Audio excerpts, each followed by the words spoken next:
Bismillahirrahmanirrahim. Assalamualaikum warahmatullahi wabarakatuh. Didin, selamat malam. Ya, selamat malam, Didin. Warahmatullahi wabarakatuh. Saya di sini selamat pagi. Iya.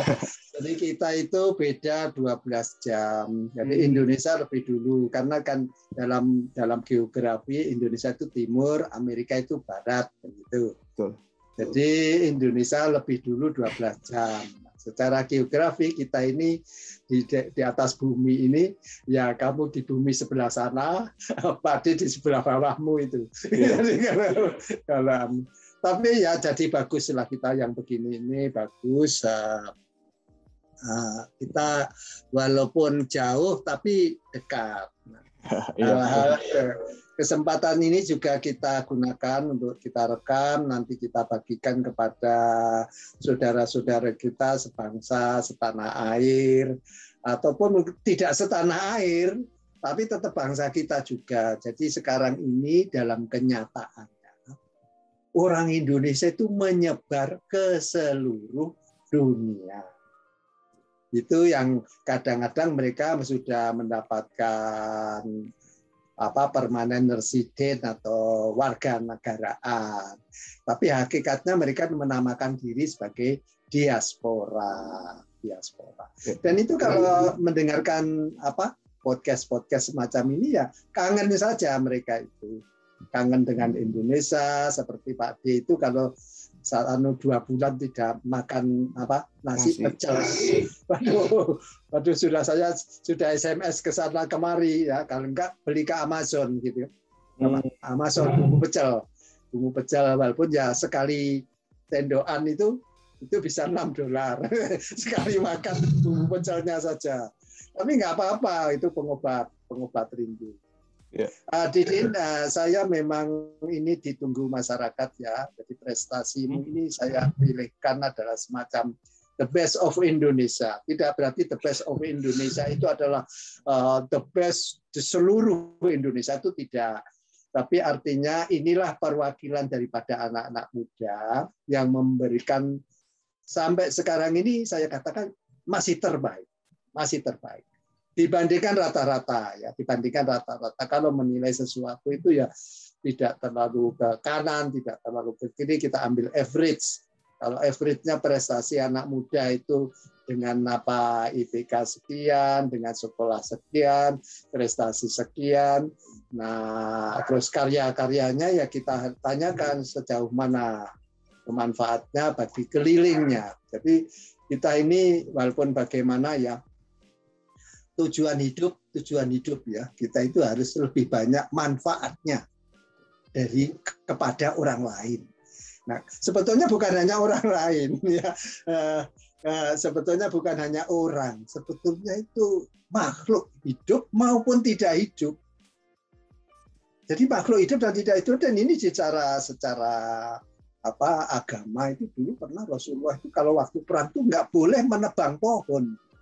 Tidak boleh membunuh wanita dan anak-anak. Dan ini sebetulnya kalau kita resapi, ternyata pernah juga Rasulullah itu mengusulkan seperti hak asasi semacam ini. Bagaimana melindungi alam semesta ini. Kalau dikit-dikit pohon ditebangin, ternyata untuk perumahan. Nah, ya itulah bangsa kita perlu meninjau kembali kebijakan penghijauannya dan lain-lain. Didin, saya persilakan. Ya deh. Ya. Untuk perkenalan sendiri, saya Muhammad Farudin. Terus lahir di Surabaya tanggal 28 Oktober 1999. Untuk pendidikan sendiri terakhir untuk tingkat SMA saya ambil di SMK Negeri 12 Surabaya, tepatnya di jurusan multimedia. Untuk SMK-mu di mana? SMK-nya di mana? SMK Surabaya, Pak. SMK Negeri 12. Iya. Itu sekolah bisa dibilang sekolah seni di Jawa Timur, Pak, yang terbaik. Jadi karena sering kali mengirim delegasi Jawa Timur ke tingkat nasional gitu, Pak, untuk di bidang seni sendiri. Namun saya ambil yang multimedianya gitu. Iya. Untuk sekolah sendiri di kuliah saya kedapatan di Unesia, ambil sistem informasi dan alhamdulillah dapat jalur undangan dari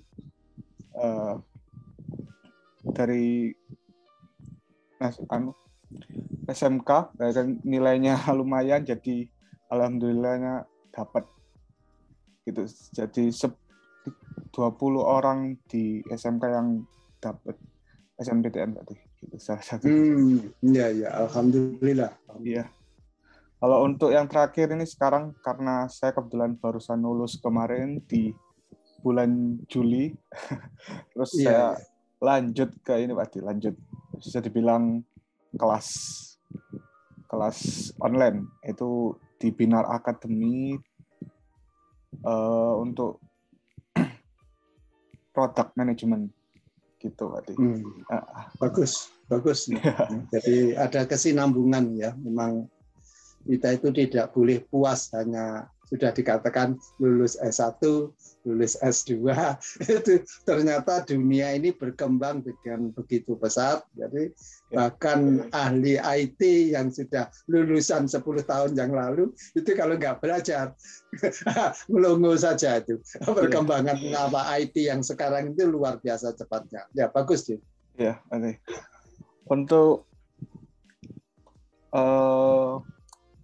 Untuk experience sendiri, saya kalau selama di kuliah itu saya bikin beberapa produk. Itu kenapa tadi di experience sendiri saya menonjolkan managing director di Halo Pahlawan. Nah, Halo Pahlawan sendiri produk itu pada bikinan saya, semacam kita kan sebagai anak IT harus bisa mengimplementasikan ilmu yang ada di dalam kuliah gitu. Jadi kita ngelit sebuah branding, lalu kita open project gitu, Pak, yang mau memakai jasa kami gitu. Kebetulan waktu kuliah sendiri sering kali mendapatkan beberapa proyek gitu aja. Yang pertama ada untuk yang di tahun 2017 itu pernah kan kita awal di tahun 2017 berarti November ini 2017 itu langsung alhamdulillah handle e-commerce di beberapa UMKM Surabaya, karena Halopan sendiri itu diambil dari itu berarti karena Surabaya adalah kota pahlawan. Terus pahlawan, kenapa kok Halo Pahlawan? Halo Pahlawan lebih ke pahlawan untuk UMKM Indonesia gitu, ada niatnya itu di bidang digital gitu. Iya, itu bagus itu. Penamaannya itu mempunyai nilai historik, nilai sejarah. Pahlawan. Memang kan sampai hari pahlawan itu dari 10 November itu kisah Surabaya di Jembatan Merah. Jadi kita itu ada agak berbangga sedikit ya dengan orang Surabaya. Walaupun Jembatan Merah cuma sekian saja ya, bukan jembatan itu yang besar seperti Golden Gate, tapi itu membawa sejarah yang luar biasa, walaupun cuma beberapa meter. Berapa meter itu? Kalau aku paling tidak lebih dari 50 meter. Oh, 20 meteran berarti? Iya kan? Jadi itu sungainya juga sungai kecil. Iya. Waktu kecilnya Pak D kan di daerah situ. Jadi Pak D dulu itu di Nyamblungan, ya jalan-jalan ya sampai ke Pabean itu kan, Ngampel kan gitu. Ya putar-putar yang kita di orang Surabaya ya sekitar itulah. Jadi kita hafal sekali bahwa keadaan Surabaya yang kalau dilihat dari segi internasional itu ke jembatan cuma kecil gitu lah. Iya, tapi ini dulu itu sudah jembatan yang namanya begini, ini jembatan. Iya, terus kan, Din. Kalau untuk saat ini saya itu Pak Di sebagai front end engineer di salah satu startup gitu Pak. Tadi kan saya waktu kuliah kan implementasi itu hal-halan, tapi saya ngerasa saya butuh ilmu lagi untuk bisa dibilang mencari ilmu dari para founder startup yang sudah lama mulai gitu Pak Di. Gitu. Kebetulan karena spesialis saya emang di front end itu kalau di IT bisa dibilang yang menata tampilan atau ngerangkai tampilan animasinya yang jadi sebagian aplikatif itu untuk dilihat Pak Di. Jadi gitu kan. Jadi dari desain dijadikan code untuk ditampilkan gitu Pak Di. Itu gitu. Tapi ya itu mungkin Pak Ti untuk singkat gitu ya. Iya. Kalau itunya ya bisa Pak. Iya. Ya bagus Radin. Memang apa ya, sekolah itu kita belajar teori, itu implementasinya bagaimana? Kalau dipraktekannya gimana? Dengan situasi yang ada sekarang, dengan situasi bangsa dan negara kita, ya, itu terutama dengan perkembangan nasional maupun internasional sekarang ini, IT ini pegang peranan yang sangat-sangat penting. Gitu. Jadi kamu tadi yang belajar kuliah sekian semester atau sekian semester, apa itu bisa saja kalau tidak aplikatif, ya, tidak kreatif, tidak berusaha membuat produk, maka kebanggaan itu beda ketika kamu berhasil membuat aplikasi. Aplikasi itulah banyak dimanfaatkan oleh saudara-saudara kita. Akan lebih mudah, memudahkan hidup mereka, memudahkan komunikasi mereka, memudahkan tambahan entertainment, hiburan-hiburan. Lanjutkan deh. Mungkin saya mau cerita dari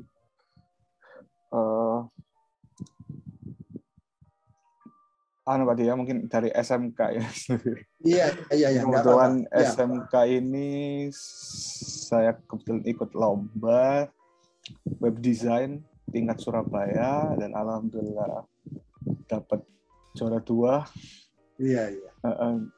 Nah, tapi ya tidak apa-apa Pak, maksudnya karena ternyata di balik itu semua ada hikmahnya. Jadi lanjut saya setelah lomba itu saya ikut Pak D, sebuah kompetisi yang mana yang diadakan oleh Aminef, American. Iya. Yang tentang bisnis competition kayak bisnis. Jadi kebetulan waktu dulu saya sama rekan saya ini Yosi Pratama kebetulan ikut nih. Kenalnya dari sini Pak D. Kenalnya dari LKS ini lomba ini lanjut kok kita connect sama satu sama lain kayak idenya, terus komunikasi juga sangat baik, terus cukup balance Pak D. Kalau si dia emang hebat di produk innovation-nya karena dia sudah memulai terlebih dahulu ikut di startup Surabaya, kayak ikut volunteer terus. Jadi yang mana saya kan dulu waktu SMK itu hanya Pak D, bisa dibilang fokus di sekolah aja gitu Pak D, hanya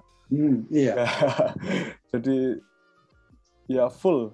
Saya waktu SMK juga, karena SMK saya multimedia itu jadi cukup banyak yang dipelajari Pak D, kayak animasi, terus web design, tadi 3D, interior, videografi, fotografi. Jadi kayak cukup hektik aja Pak D.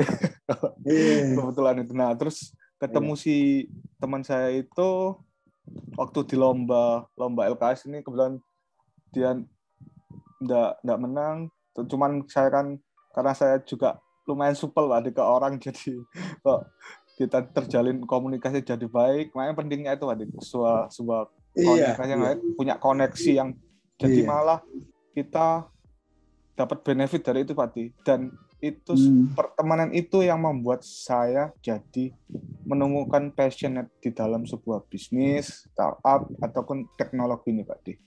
Karena sebelumnya saya cuman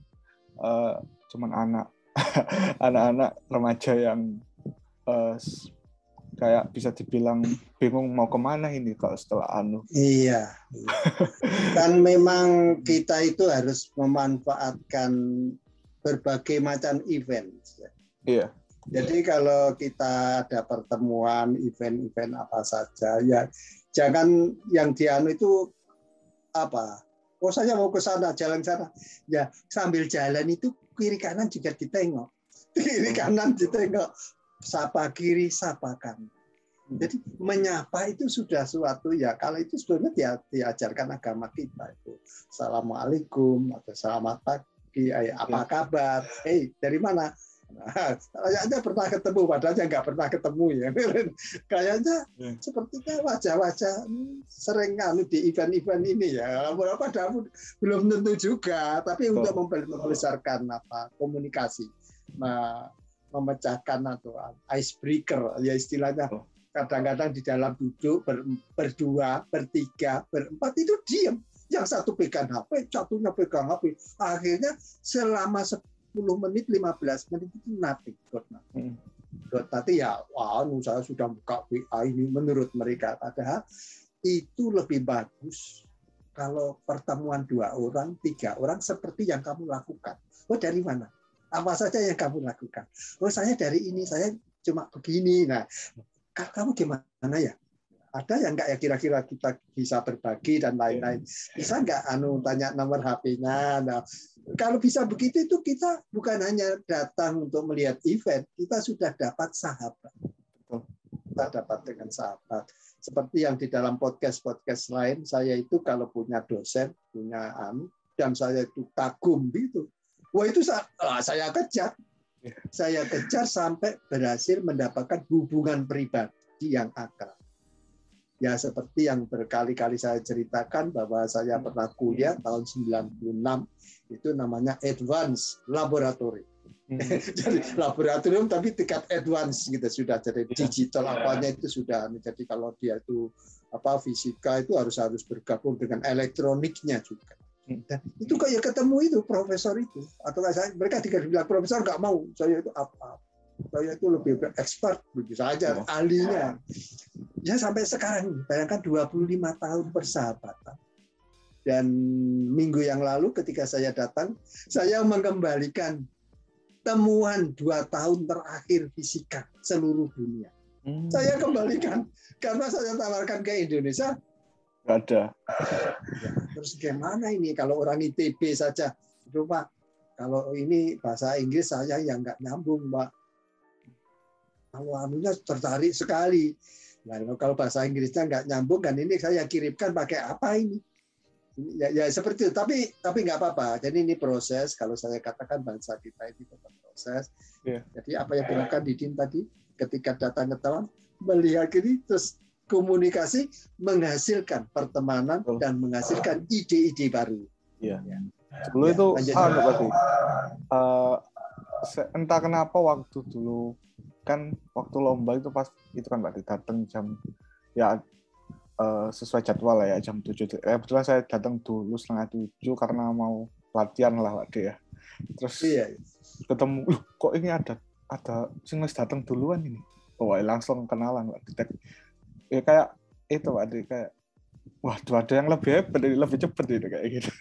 Ya udah itu sih udah setengah jam lama kita sharing-sharing. Wah ternyata emang saya dapat banyak dari si dia. Lucunya dia juga sebenarnya ikut yang lomba itu cuman kayak langsung ditembak sama ditunjuk sama sekolah gitu. Kamu yang gitu.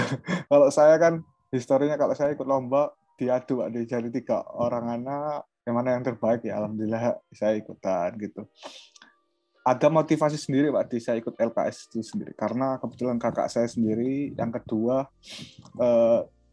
itu Pak di pemenang, iya betul, itu juara tingkat Jawa Timur Pak di, juara 2. Itu saya membuat saya salah satu motivasi saya kenapa waktu SMK lebih giat, yang lebih yang mana harus lebih baik dari kakak saya kayak gitu. Ya tapi ya itu ada belum beruntung lebih tepatnya, meskipun ya saya kalah sama yang tuan rumah Pak di lebih tepatnya. Poin yang seharusnya saya sebenarnya sudah selesai 90% dan dia 60%, tapi ya nggak apa-apa, belum rezeki aja. Kita cari sisi positifnya aja Pak. Ya gitu. Terus lanjut ke poin ini, pertemuan setelah pertemuan ini itu Pak D, saya ketemu lagi sama dia, join juga sama dia di beberapa kayak ini dua orang. Iya Pak D, ini Pak D. Sebenarnya 3, cuman yang satu itu enggak Pak D, enggak ikut karena ya sebenarnya yang foundernya emang 2 ini Pak D, saya sama dia. Kayak yang satunya cuman bisa dibilang kita tambah tim gitu Pak D, sama untuk kuatin itu Pak D. Dan kebetulan dia enggak bolehnya karena ada problem di sekolahnya gitu. Kalau ngerasa enggak tahu kan Pak D, Aminef itu apa ini ngapain ini masa keluar sekolah ngeluarin biaya untuk kalian kayak itu Pak di sekolah agak militer gitu Pak gitu. Cuman iya nah gitu waktu itu singkat cerita ya ini Pak ketemu lagi, terus dapat info dari guru ada event namanya YEP Week, Youth Entrepreneurship Week 2016. Terus ya ikutan Pak, iseng-iseng ikutan. Kebetulan 2 orang ini kan Pak, sama-sama saya sama dia kan sama-sama punya ide yang tinggi juga Pak, kayak oh ini nggak bisa, ini kayak itu diskusinya asik. Iya. Saya emang bisa dibilang saya secara teknis mumpuni Pak, kalau dia lebih ke innovation, terus yang itu Pak, jadi saling melengkapi gitu. Karena kalau saya kan iya. Memang harus begitu. Kehidupan itu memang harus begitu, bahwa tidak semua kita itu ahli semuanya, itu nggak mungkin. Ya, kalau saya fisika, saya lebih suka di praktikumnya.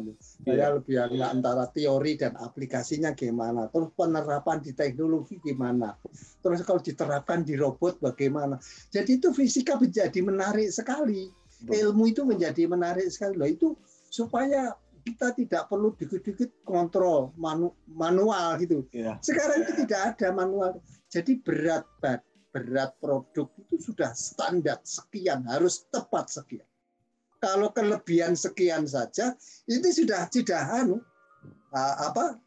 tadi akan dibuang. Kelebihan itu bebannya lebih. Kenapa lebih? Ya mesti kalau misalnya itu produk itu mestinya harus diisi 100 gitu, ternyata karena perputaran itu begitu cepat, 101 ditutup, 101 ditutup. Nah ternyata kelebihan 1. Nah itu kalau di otomatik robotik itu mesti dibuang, produk itu dibuang, kenapa harus dibuang? Itu sudah ditimbang melebihi jatah. Nah, jadi inilah aplikasi teori-teori yang sudah dilakukan Didin, apa yang dilakukan teman-teman, saling melengkapi. Dunia itu akan lebih bagus. Tapi ya banyaklah kita itu akhirnya concern. Loh, seandainya itu semua dibuat robot, apa nggak modal kita? Nah, nanti pengangguran banyak gimana? Sebetulnya robotik itu sendiri tidak harus semuanya dibuat robot. Apalagi penduduk kita, bangsa kita yang perlu tenaga manusia. Makanya ini kan kalau kita podcast, kita adu argumentasi tingkat tinggi, loh, itu yang dilakukan di Amerika itu kan hampir semuanya itu robotik itu semua. Pabrik-pabrik robotik. Kalau robotik kan mau mengurangi tenaga. Kalau mengurangi tenaga, orangnya siapa nanti? Nah, kasus-kasus begitu kan pasti ada solusi. Betul. Jadi selalu harus ada solusi. Solusinya apa? Orang yang tadi itu yang semula tidak terpakai tetap dipakai. Cuma ilmunya ditambah dikit. Nah, ini yang namanya training. Jadi orang-orang Indonesia kalau mau cari pekerjaan nggak usah takut-takut ke Amerika, ke Australia, ke Malaysia, ke Jepang, ke Cina, ya, Timur Tengah. Mau dagang saja mau milih-milih. Loh, yang komunikasi kita gimana? Jadi ini untuk membawa kesejahteraan masyarakat. Ini bagaimana sih supaya lebih sejahtera? Ya ekonominya ditingkatkan. Bagaimana ekonomi bisa? Yang balik lagi diplomasi, ekonomi, diplomasi ya jangan dikit-dikit marah, dikit-dikit tersinggung. Menghadapi situasi Afghanistan saja sudah ikut panik ya. Ya, kalau kita agak tenang-tenang saja sebetulnya hari ini kan saya mengikuti terus. Bank sudah dibuka kan gitu. Ya. Kalau bank sudah dibuka, orang berbondong-bondong mengambil cash kan gitu. Dan seterusnya. Ayo deh, ya saya teruskan. Iya, Oke. Jadi waktu di acara ini, kan saya perwakilan Surabaya satu-satunya untuk ngakilin Jawa Timur lebih tepatnya. Iya. Karena ini yang 2 orang itu dari mana itu? Ini beda sekolah Pak Di. Tadi dia SMK 2, saya SMK 12. Oh iya. Kan ini kompetisinya itu kayak tingkat nasional gitu, Adi. Jadi yang bikin alumni dari Wesley gitu, yang bikin sebuah kompetisi untuk SMK. Jadi problemnya itu kenapa kompetisi ini ada? Dulu itu salah satu ketua penyelenggara bercerita bahwasanya SMK itu ternyata by data itu merupakan salah satu pengangguran yang terbanyak, Pak De. Jadi yang seharusnya SMK itu yang siap kerja, tapi ternyata by datanya banyak yang tidak mumpuni gitu, Pak De. Ataupun para perusahaan tidak berani menerima mereka, gitu. Nah, jadi itu kan sudah solusinya gimana? Solusi nyambung nggak antara sekolah dengan perusahaan? Nah ini nyambungnya. Kenapa kok ada acara ini? Karena kan diharapkan baca muncul pengusaha-pengusaha muda baru gitu Pak. Makanya ada bisnis competition ini gitu. Mereka menaungi acara ini gitu. Nah, kebetulan ini acara khusus anak SMK Pak. Tapi karena tadi problem di situ gitu seluruhnya. Nah, kebetulan kami kan terdapat 7 tim Pak, 7 tim finalis terbaik yang untuk mewakili untuk terbang ke ini Pak, ke Jakarta, ke salah satu tempat yang mereka selenggarakan. Jadi di acara tersebut itu di 5 hari, 4 harinya full materi yang diberikan oleh Universitas Prasetya Mulia. Jadi yang kayak kita diajar oleh dosen mereka Pak, tentang bisnis model canvas gimana, selanjutnya gimana antara produk riset operasi gimana, terus ya supply chain-nya gimana kayak gitu Pak. Lebih ke teoritik gitu. Terus di hari terakhir kita presentasi terkait yang kita usulkan di awal pendaftaran gitu. Kemudian kita dulu ambil problem terkait air filter gitu.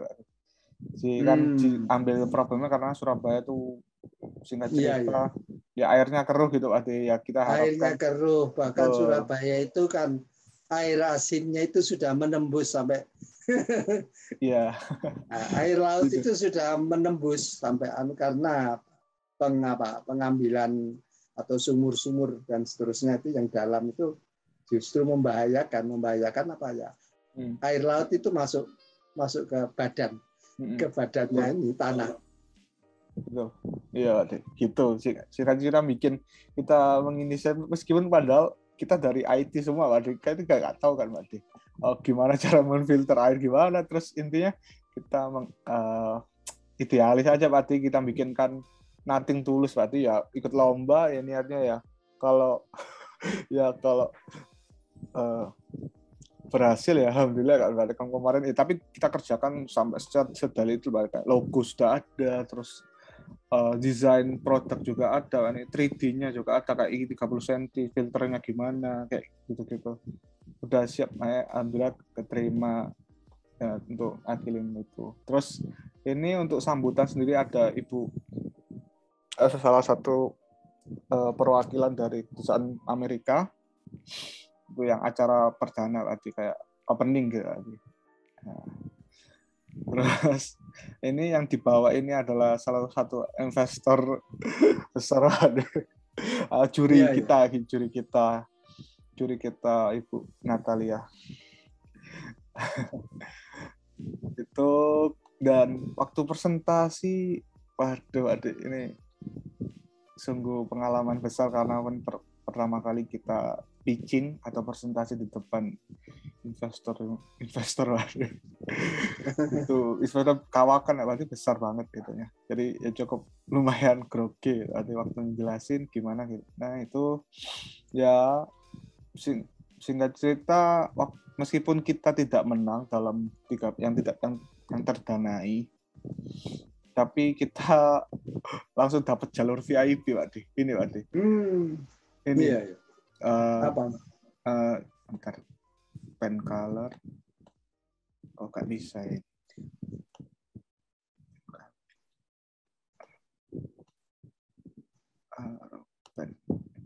Ini, Pak Di. Ini kan Dolpino Team, please WA or email me untuk discuss fundraising. Karena kan di lomba sendiri kan budgetingnya kan 20 juta ya. Gitu. Yeah. Sedangkan kita ini lumayan tinggi Pak secara operasional. Gitu. Jadi mungkin kenapa kita nggak dimenangin mungkin karena terlalu muluk tadi untuk anak SMK ataupun gimana gitu mungkin ya ini.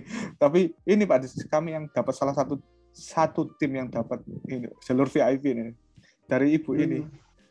Iya. Ya, sungguh pengalaman yang kaget nanti.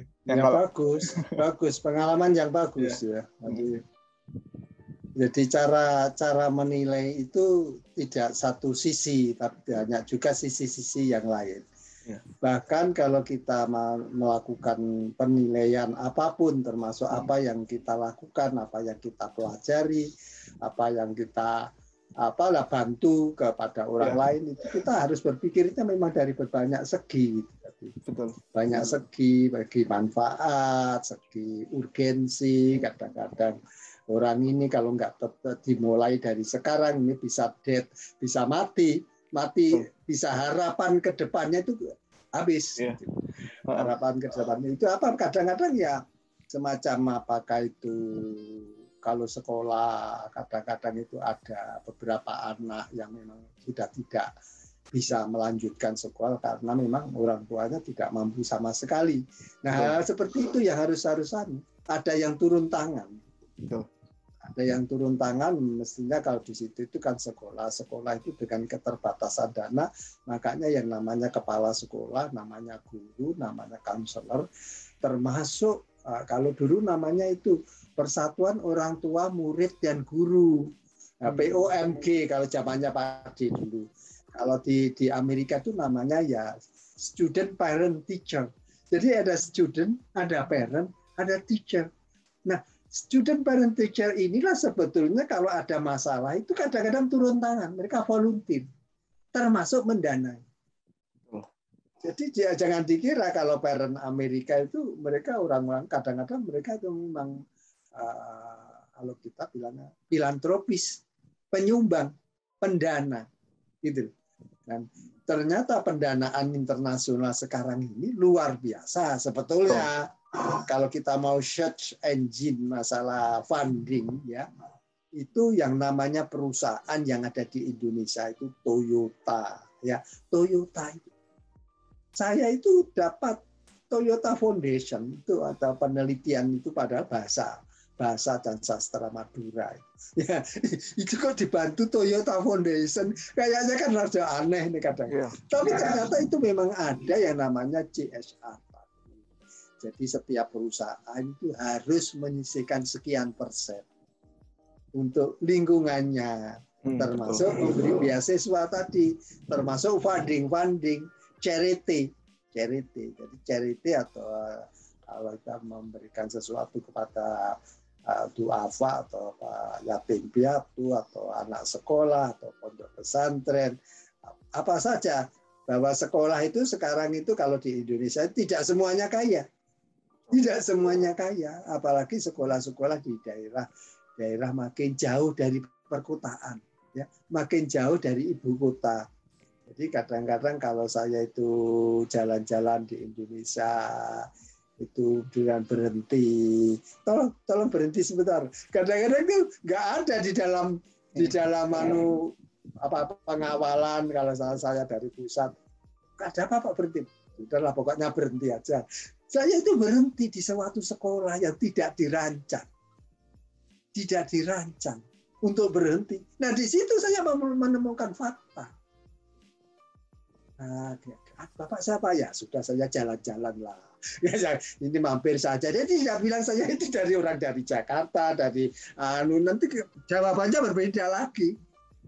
Jadi orang itu termasuk kepala sekolah kalau yang datang ini orang pejabat dari Jakarta yang ceritanya yang baik-baik. Gitu loh. Nah, ini kita itu mencari fakta itu yang seperti ini. Nah, sebetulnya ya bukan hanya ini ide-ide semacam ini. Bangsa kita ini memang harus diajak melihat kenyataan itu apa adanya. Jangan kita itu kalau ditanya, apalagi yang menanya atasannya, gimana murid-muridnya? Oh baik semua Pak, prestasinya baik-baik. Ini hafalannya sampai 80% sudah beresan. 80% hafal. Ternyata kalau dicek betulan itu ada yang beberapa, mungkin ada sekitar 10-20 anak itu memang troublemaker, dan itunya tidak kita ceritakan. Jadi ya sama dengan apakah itu IT, bagaimana gangguan IT. Kalau sekarang itu mungkin hackernya itu ya hacker. Jadi uang di bank tahu-tahu dikuras. Ya, banyak orang-orang yang memberikan SMS ini ya. Kalau sudah di SMS keluarlah ini PIN-nya. Ini dari bank ya. Jadi dia bilang mengakunya dari bank. Padahal dia bukan bank. Dia itu memang hacker, mau mencuri. Jadi ini masyarakat kita harus dibuat aware. Jadi ini tugasnya di DIN juga, bahwa perlu diinformasikan kepada masyarakat ini bahwa dunia kita ini memang macam-macam. Ada orang itu yang sangat hati-hati, jangan sampai memakan rezeki haram. Rezeki haram gitu. Wah, itu kalau berpikir sampai seperti itu, ya sampai dengan waktu pun dihitung. Jadi kalau tugas kita itu bekerja, resminya berapa? Oh, sekolah mulai jam 7 sampai jam 1. Jam 7 sampai jam 1 siang. Ya jam 7 itu guru sudah ada di sekolah. Bukan masih di jalan jam 7-nya. Dan itu kalau di Amerika biasanya kan ada clock in, clock out gitu ya. Di Indonesia kadang-kadang ya sudah mengikuti juga ya. Nah, sudah mengikuti juga itu ada kartu atau apa dulu itu. Sekarang mungkin menggunakan yang lebih tinggi lagi dengan kamera harus lewat gitu ya. Dideteksi. Tapi sebetulnya orang itu selalu mencari sisi-sisi lemahnya teknologi. Nah, begitu pakai jalur titip, nah absennya titip. Nah itu kalau saya katakan ini adalah korupsi. Ya, di dunia tidak ditangkap, di dunia tidak ditangkap. Nah, ini ya kita mari membangun bangsa ini sampai seperti ini, kesadaran bahwa bangsa kita ini bagaimana mau maju kalau kita ini terhadap waktu saja tidak apresiasi, tidak menghargai. termasuk ya tadi itu mestinya jam 7-nya itu belum ada bekerja atau belum bekerja. Jam 7 itu sudah bekerja. Artinya apa? Sebelum jam 7 itu sudah siap. Paling enggak ya 15 menit sebelum jam 7. Karena apa ya? Kita kan harus menyiapkan ini sebelum time-nya jam 7. Ya, cerita-cerita podcast semacam ini mengembalikan pada wacana tadi, kesadaran bahwa ya kalau kita sudah sering diajarkan, oh ini halal, ini haram, iya, ini halal, ini haram, tapi begitu sampai kepada waktu lupa. Waktu itu kalau kamu jam 7 kamu belum bekerja itu sudah berdosa. Berarti rezekinya mestinya dikurangi tadi. Dikurangi 1 jam kalau terlambatnya 1 jam. Tapi kan gajinya tetap. Ya. Ini apa perlu ditinjau kembali. Makanya kadang-kadang sekarang ini ada orang berdasarkan produk. Menilai seseorang berdasarkan produk. Tapi ya balik lagi ke perasaan kita. Kita ini manusia apa buruh? Kita ini manusia apa buruh? Kita ini punya akal atau tidak? Orang yang punya akal itu dengan akalnya tahu. Jadi tidak perlu ada pengawas, tidak perlu ada atasan, tidak perlu ada kepala sekolah, tidak perlu ada bos untuk bekerja yang terbaik, itu tidak perlu menunggu ada bos. Jadi kalau ya dia, kalau lebih dekat lagi yang ngawasi kita ini sebetulnya Tuhan kita. Kalau kita tidak, Tuhan kita lah pengawasnya. Supervisor kita itu Tuhan kita, Allah. Jadi yang kalau sudah sampai ke sana itu, maka kalau di dalam agama itu sudah sampai tingkatan bukan lagi Islam, bukan lagi iman, tapi sudah dapat level berikutnya adalah ihsan. Ya. Jadi sudah sepertinya Allah selalu melihat kita. Tuhan melihat kita. Jadi kalau kita itu tidak baik, Tuhan itu melihat sampai ke hati. Ada orang datang mau minta bantuan, belum sudah ditolak. belum ditolak. Jadi ya sudahlah. Lanjutkan, Din. Lanjut.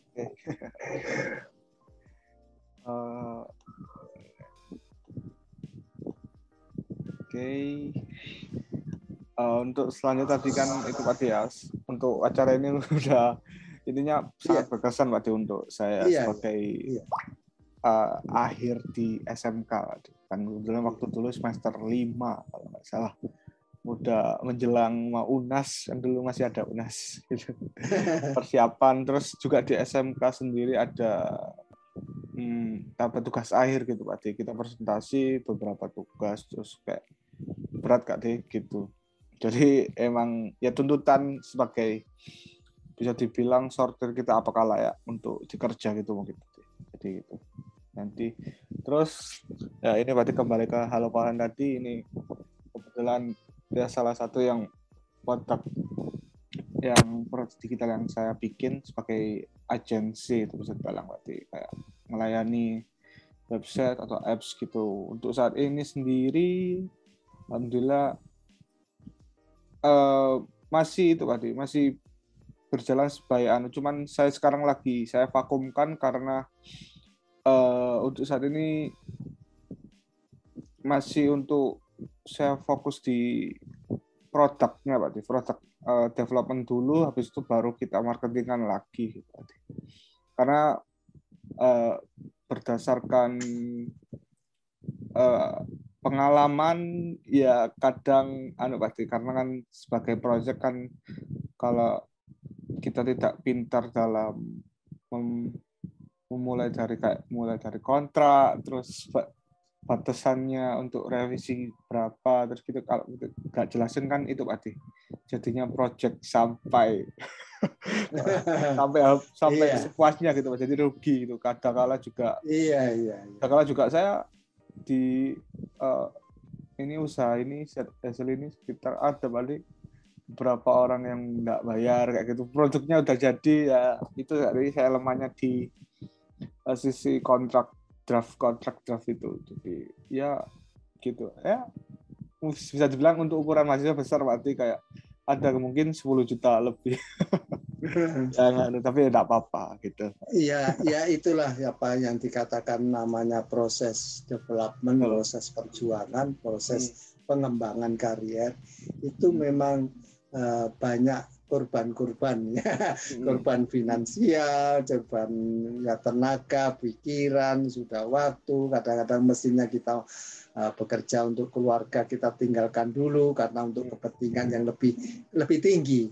Kenapa masa depan itu memang kalau saya tingkatkan sudah waktunya kita beramai-ramai menyiapkan masa depan Indonesia kita ini untuk lebih baik. Betul. Jadi jangan-jangan kita ketinggalan. Jangan-jangan kita ketinggalan kalau kita tidak mulai dari sekarang. Ya apa, walaupun hanya mengingatkan, seperti Pak Dli ini kan sifatnya hanya mengingatkan kembali, memberi semangat kepada anak-anak kembali. Anak muda, guru-guru muda, dosen muda, ya. Apakah dosen tua? Ya, dosen tua itu tidak ada kata tua sebetulnya. Semangat itu harus tetap muda.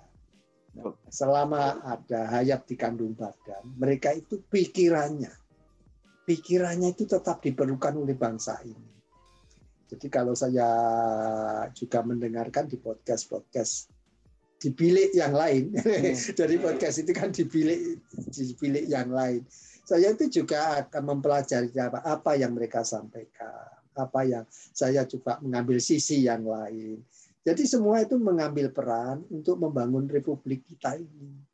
Ya kalau kita selalu menyalahkan, dikit-dikit menyalahkan, iya mereka ada kesalahan, tapi cara mengkritiknya kita harus bijaksana. Sebab mengkritik itu kadang-kadang kalau terlalu kasar gitu ya, yang dikritik itu nggak mau mendengarkan. Kadang-kadang sudah jelas itu salah, diberitahu pun masih ngeyel juga. Ya karena itu salah satu sifat manusia. Ya. Jadi sifat manusia itu seperti itu. Nah, padahal itu kita harus tahu kalau dikritik itu mestinya kita mendengarkan, bukan marah. Kita kritik mendengarkan. Jadi sudah biasa di kalau presiden Amerika atau presiden di Eropa itu di lapangan tahu-tahu ditampar, ditempeleng orang, itu terjadi. Pengawalnya lengah sedikit, bisa terjadi. Itu apa? Karena pernah menyampaikan sesuatu yang menyakitkan hati rakyat. Nah ini sebelum kita itu ditampar oleh Allah, ini kan ditampar manusia. Ya kalau ya sebetulnya kita kalau bahasa lainnya itu berdosa. Kita itu menyakitkan rakyat itu dosa. Ketika kita tidak memberikan keadilan, itu juga berdosa. Jadi kalau kita melihat saat sekarang ini banyak guru-guru honorer ya hanya digaji sekian. Terus ada pejabat-pejabat lain yang jalan-jalan melulu. Jalan-jalan melulu. Sekali jalan, uang transportnya, uang hotelnya, uang makannya, masih lamsamnya. Itu sama dengan gaji orang-orang ini mungkin 1 tahun. Yeah. Gitu. Ini, jadi saat ini, ya kadang-kadang kalau saya menyampaikan ini kan harus situasional ya. Mari kita tinjau kembali lah. Menghabiskan uang negara untuk semacam ini yang kurang produktif. Apa itu ya namanya monitoring itu dia produktif. Tapi kalau jumlah dan hasilnya masih bisa digunakan cara yang lebih bagus, lebih efisien, ya ngapain? Pesawat terbang dari Jakarta ke Jayapura itu berapa juta? Mbak pulang pergi berapa? Kalau nginap sampai 4 hari, 4 malam, berapa itu hotel? Nah, belum yang petugas daerah biasanya kalau ada petugas dari pusat datang masih dijemput di airport. Dijemput di airport. Padahal di dalam SPPD itu ya sudah ada transportasi. Ada. Tapi ya itu tadi, orang yang namanya orang daerah itu kalau di tamu ya, dia sebagai host tidak menjemput, nanti dikatakan host yang kurang bagus. Kadang-kadang itu sampai ke sana kita itu menilai. Kalau di Amerika ini nggak ada yang gitu-gitu itu. Sudah jadi, sudah membudaya. Jadi kamu jadi host, kamu jadi tamu saya, itu nggak ada.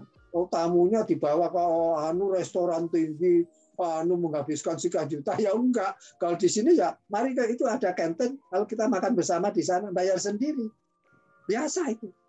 Tidak ada rasa itu tersinggung. Saya ini datang jauh-jauh, kok nggak dijamu, tidak dijemput. Nah, perasaan itu nggak ada. Nah, mari hal-hal ya. Kalau saya katakan ini kan termasuk bagus, efisiensi biaya. Loh, itu kok ada biaya? Nah, yang itu tadi yang saya katakan. Mestinya tidak ada, diada-adakan. Jangan-jangan bahasanya di laporan pun berbeda. Karena apa? Tidak termasuk biaya. Ya, jadi inilah, marilah kita, bangsa kita ini, kita atur seefisien mungkin. Biaya kita termasuk kehidupan kita itu, kita hidup itu bukan untuk pamer-pameran. Kita hidup untuk pamer-pameran ya. Sampai-sampai Rasulullah itu kalau kamu masak itu kuahnya ditambahin dong supaya tetangganya diberi. Itu kan sebetulnya sindiran kehidupan yang egois kita ini. Egois. Amerika egois. Atau apa? Tetapi ternyata tidak semuanya berkata begitu. Karena pada musim pandemik ini di Amerika itu orang-orang yang kekurangan itu diberi gratis. Jadi kalau mobil hanya lewat, di dalam mobilnya dimasukin itu lengkap 1 minggu, nggak belanja. Jadi kalau kita itu ada berasnya, ya ada tepung, ada susu, ada telur, ada daging, ada sayur, lengkap. Tadi nggak perlu belanja lagi, ini cukup untuk 1 minggu. Dan itu gratis. Pemerintah atau apa? Personal, Pak? Swasta. Rakyat. Ini yang saya katakan berkali-kali. Kenapa dikit-dikit nunggu pemerintah? Dikit-dikit pemerintah. Ya kita ini kalau suatu sudah merasa kita sebagai punya bangsa kita itu punya bangsa yang merdeka. Negara Kesatuan Republik Indonesia. Merdeka. Loh, pikiran kita juga merdeka. Mau membantu saja kok menunggu pemerintah. Loh, kenapa sih? Nah, kita melalui WhatsApp kita, halo teman-teman, ada nggak kira-kira ya kalau mau menyumbang 50 rupiah ya nggak apa-apa, 100.000 juga nggak apa-apa, yang lebih juga sangat diterima. Apa? Ini untuk memberi sarapan pagi. Apa? Duafa. Jadi bisa saja ide sederhana ya, hanya menyiapkan sarapan pagi sebanyak, kalau orang di Jawa Barat nasi uduk. Nasi ya, kalau di Jogja katanya ada nasi kucing apa. Jadi satu pincuk, satu kepal atau satu apa gitu, sedikit ganjal perut pagi. Kepada siapa saja kita berikan. Bisa nggak itu? Gratis, kita berikan gratis. Jadi itu boleh dari masyarakat, tidak perlu pemerintah. Pemerintah sudah capek, urusannya sudah jelimet, ngumpulin pajak sudah capek, seringkali ngumpulin pajak pun masih ditentang juga. Padahal dari pajak itu negara itu bisa membangun bangsa, melindungi rakyat. Nah inilah, mari kita kecil-kecilan begini, Bin. Ya saya ini abdimu, kecil-kecilan di Amerika, bukan Pak. Saya ini di Amerika itu orang kaya, ya biasa-biasa saja, ya biasa saja di sini hidup itu. Cuma kita ya negara merdeka gitu, negara merdeka. Nah, jadi orang merdeka itu boleh mengajukan pendapat. SMS ke presiden aja boleh, gitu loh. Nelpon presiden juga boleh. Walaupun presiden, kalau kita nelpon presiden mesti disaring dulu, ini siapa, ini salah. Nah itu bagian intelnya itu mau bergerak. Oh ini siapa namamu, nomor telepon. Dari nama dan nomor telepon itu sudah ketahuan semua data. Makanya kalau di Indonesia itu kenapa itu KTP-nya itu dibuat digital. Sebetulnya dengan KTP itulah diketahui semua. Nanti nggak perlu lagi dikit-dikit ganti KTP, dikit-dikit ganti KTP. Nggak ada lagi. Habis tenaga kita, waktu kita hanya ngurusi KTP. Mungkin nanti akhirnya kan SIM juga.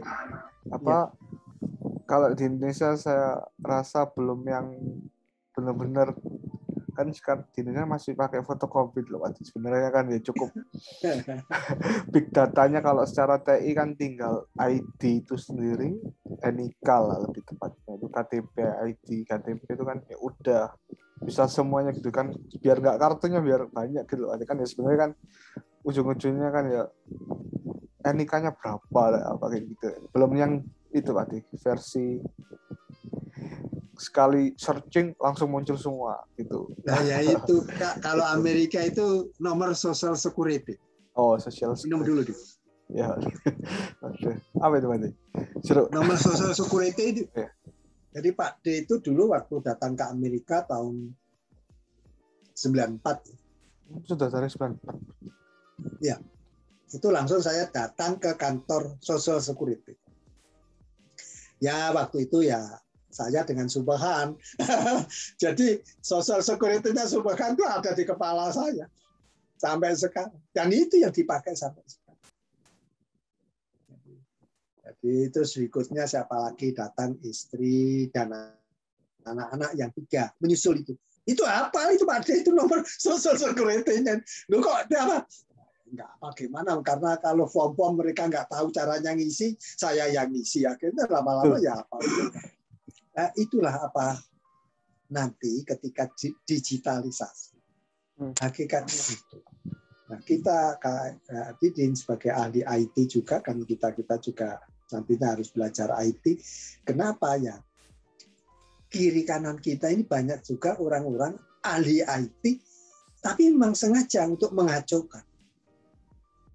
Mengacaukan apanya? Ya tadi itu.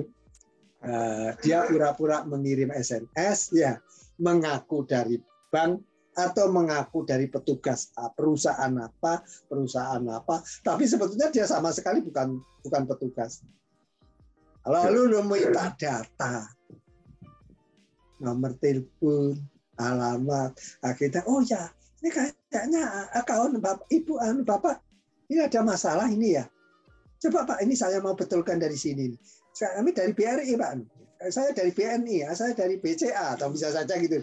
Nah, ini banyak sekali, termasuk di Amerika loh ya. Jadi saya bilang di Amerika itu juga ada orang-orang yang kirim SMS. SMS itu mencari data. Mencari data. Data apa ya? Data nama, nomor telepon. Data nomor nama. Sokol nanti sampai rekening bank. Sudah kena rekening banknya. Ya, ini kita harus masyarakat ini, karena dunia kita ini ya dunia IT sekarang sudah bukan lagi industrial. Kita tidak bisa menghindari itu, tidak bisa. Pak, saya nggak mau IT, itu nggak mau handphone, nggak. Aduh, habis deh. Nah, apa?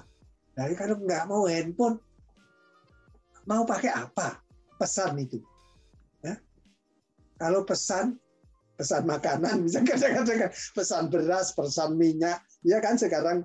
Dan kadang-kadang kalau di RRC itu kalau begitu masuk Cina itu harus termasuk itu tadi ada kartu untuk aplikasi membeli makanan, membeli ini, kartu beli. Transportasi. Iya, untuk transportasi juga. Jadi ya ini dunia kita akan seperti ini. Ya kita berbagi. Ya, silakan Di. Ya. Ini lanjut salah satu itu Pak Di, kayak kita kontribusi dari ini, ada PSS, ada kayak sebuah organisasi gitu, kita kontribut di salah satu produknya gitu. Ini website sama aplikasi gitu Pak Di. Selanjutnya ini saya kebetulan dapat klien itu Pak orang India Pak Di. Ini Ya, kita komunikasi juga pakai bahasa Inggris. Terus general manajernya Sepil, Pak. Sepil itu logistik yang peti kemas gitu. Oh iya. Kebetulan suruh bikin websitenya untuk organisasi mereka. Kalau di Islam gitu mungkin NU atau Muhammadiyah gitu, Pak. Ini ISKON. Iya. ISKON. Ya, ini kayak seperti Buddha ya. Ya. Iya, Hindu, Pak. Ini. Hindu ya. Oh, iya. Iya. Kalau ini kebetulan kan selama bikin Halo Pahlawan ini itu, Pak. Kita kan bikin waktu di kampus juga ada penelitian-penelitian gitu, atau bisa dibilang lomba bisnis. Ini ya bikin beberapa bisnis. Yang pertama ini tadi kan halapan sudah, Pak ya. Ini daya seni ekonomi seniman. Terus rasukan, e-commerce untuk penjahit. Yang terakhir ini Halocof. Halocof ini kayak untuk attorney, kejaksaan. Nah di empat produknya di semua ini di kedua empatnya sudah diciptakan, dimerekkan.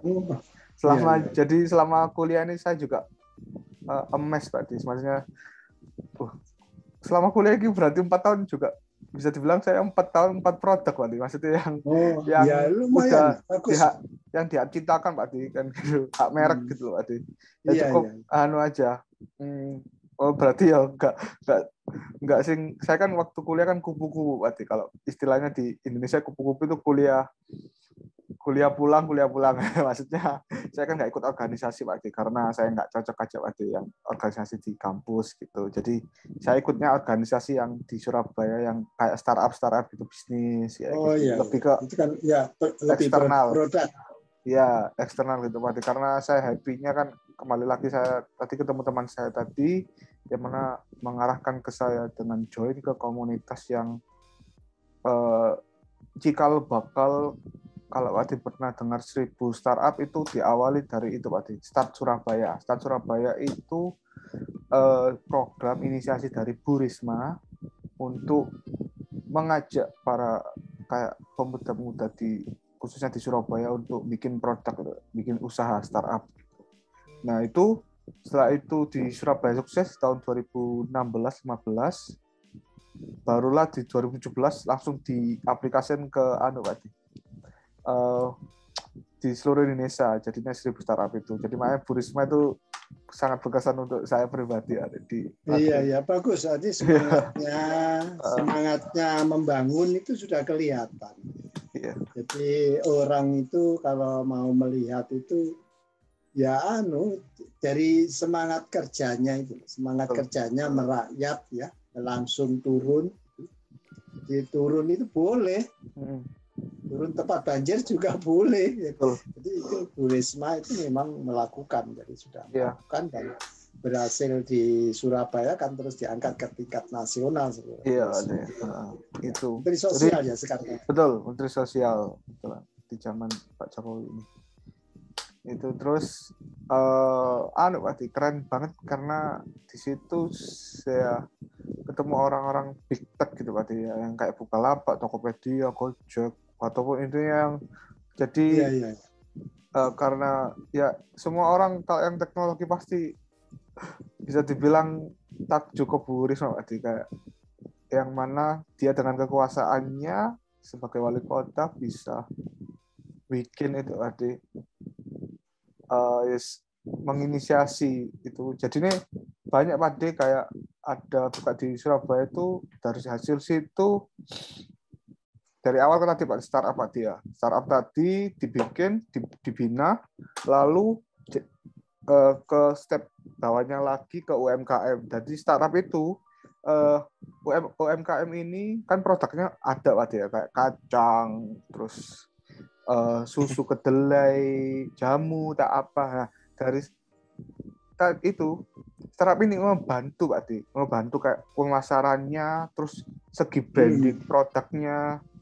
Dan kita juga mau, Pak, karena bisa dibilang powernya dari Bu Risma untuk kita lebih sosial lagi itu sangat besar, Pak. Makanya kita bisa dibilang turun andil gitu, Pak, di dalam sampai ada yang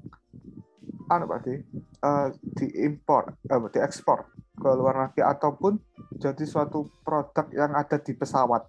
Itu gila Pak Adi. Maksudnya karena dari branding rasa itu sudah cukup untuk bersaing dengan produk-produk yang nasional Pak Adi, ataupun yang internasional gitu. Itu kerennya ada Surabaya. Nah iya, kalau kita itu membuat misalnya produk-produk di sekitar kita, tapi kita rasa dan kualitas itu kita tes betul. Jadi rasa itu surveinya itu bukan survei asal bapak senang, artinya kita itu survei yang beneran. Anak-anak disuruh ngetes, ibu-ibu suruh ngetes, bapak-bapak suruh ngetes. Jadi orang sekitarnya itu betul-betul data objektif. Kalau memang itu kacangnya kacang enak, ya nanti kita kerjasama dengan Garuda, kita kerjasama dengan Sriwijaya, kita kerjasama dengan Lion Air. Gimana kalau kacangnya saja supply, kan gitu, kacang. Nah, berikutnya lagi bisa soto mana? Soto Lamongan kayak soto. Yeah. Tapi kalau dilihat dari segi gizi dan lain-lain, kita harus hati-hati. Bahwa gizinya harus dipertahankan, kualitasnya dipertahankan. Karena ini yang memakan ini orang internasional. Jadi nanti jangan sampai troublemaker.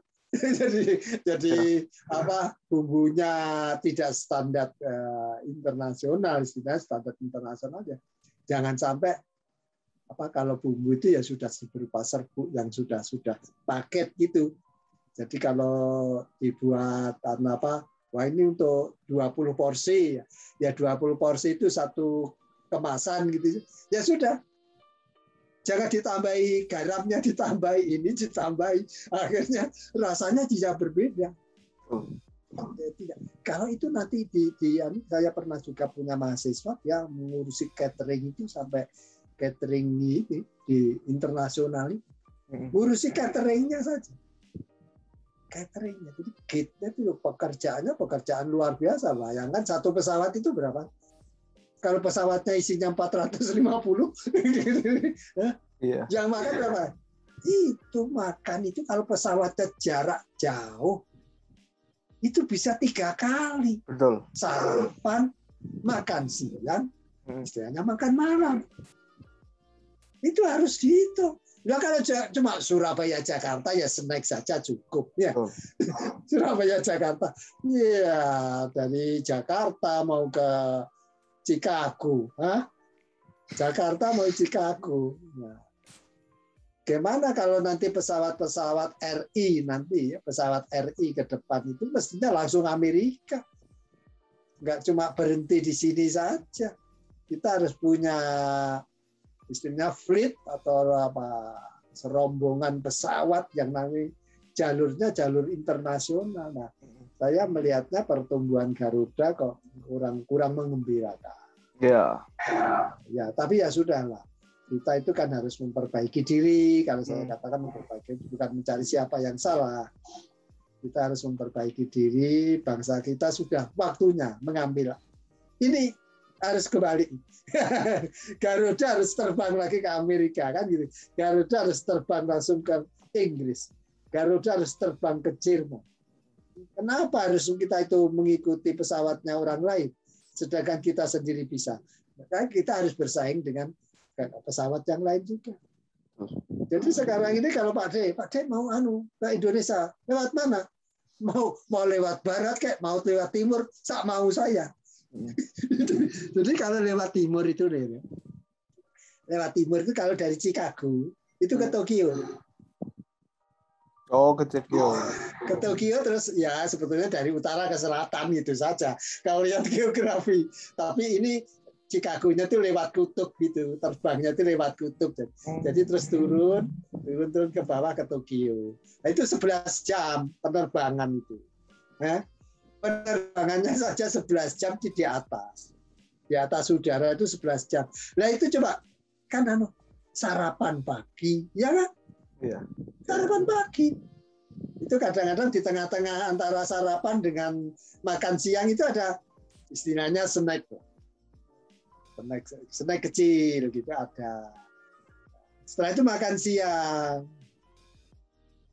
Terus apalagi ya, sebetulnya di depan tempat duduk itu ada screen, itu ada layar monitor, itu di situ mulai film, mulai lagu-lagu, mulai chatting, mau apa internetan itu sudah bisa. Jadi sekarang ini kata, loh, sekian jam ngapain kamu? Loh, saya banyak acara, saya bisa ngetik, saya bisa nonton film. Jadi sambil jalan itu sebetulnya perjalanan internasional, aduh capek banget ya. Terus gimana? Kapan tidurnya? Saya enak saya saja mau tidur. Jadi Pak D ini alhamdulillah fisiknya enak. Saya cuma bilang ke Budi, saya mau tidur 10 menit. Jangan diganggu. Sudah 10 menit saya langsung tidur gitu. Iya. Jadi ditengok ablas, betul-betul tidur. Nah, padahal ada orang untuk bisa tidur itu harus minum obat tidur. Coba. Ya. Saking sulitnya. Nah, itu balik lagi ya, perasaan. Hati. Ya. Jadi hati kita ini rupanya hati yang apa ya? Berangasan atau apa? Lagi pegel terus, sedih terus, pokok lagi ngamuk-ngamuk terus, menyalahkan semuanya. Wah, ini kok COVID terus. Dikit-dikit COVID. Lah iya, kalau kamu itu mau jalan-jalan, ya mati lah. Ini COVID yang terakhir ini, Delta varian ini nggak tanggung-tanggung. Ini Amerika itu kita sudah 2 bulan lebih tanpa masker. 2 bulan lebih tanpa masker. Sekarang dikonfirm itu ada. Silakan memakai masker kembali. Iya. Nah, kita akan upayakan booster ketiga. Jadi vaksin ketiga, termasuk Johnson & Johnson kayak tambah lagi. Mestinya 1 kali cukup, sekarang tambah aja. Kenapa ya? Berarti Jumatan pakai berarti? Sekarang Jumatan yang kemarin saya pakai. Ya. Yang 5 kali Jumatan saya nggak pakai. 5 kali yang Jumatan nggak pakai, terus saya pakai Jumat, pakai masker. Kamu kok pakai masker? Memangnya takut ketularan? Terus saya bilang, ini yang Delta varian ini bukan soal kamu itu hebat atau nggak hebat. Ini virusnya lebih hebatan lagi dari yang corona yang kemarin. Ini varian yang ini mutasi yang baru. Turunan baru. Ini ibarat orang itu ya, F1, F2, ini F3-nya ini sudah jago tinju. Tinjuannya itu hebat. Makanya yang meninggal bukan orang-orang yang nggak mau divaksin. Korbannya itu yang nggak mau divaksin. Mati dulu.